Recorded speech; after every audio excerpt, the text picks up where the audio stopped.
भाजपचे आमदार चित्रा वाघ यांनीही ट्विट करत अभिनेत्री प्राजक्ता माळीला पाठिंबा दिला। चित्रा वाघ यांनी आपल्या ट्विटमध्ये नेमकं काय म्हटलेलं आहे पाहूयात।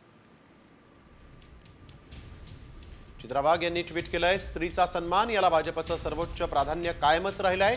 कुणाचंही नाव घेऊन अशा पद्धतीने चिखलफेक करणाऱ्यांचा निषेध करते। आपण सर्वांनी मिळून एका चांगल्या समाजाची निर्मिती करण्यासाठी कायम पुढाकार घेतला पाहिजे।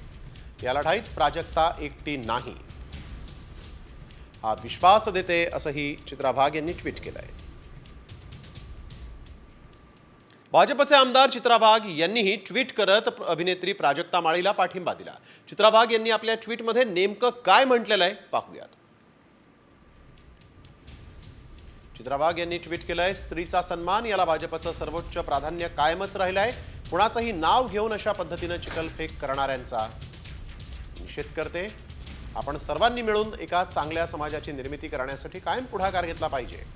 या लढाईत प्राजक्ता एकटी नाही हा विश्वास देते, असंही चित्रा वाघ यांनी ट्विट केलंय।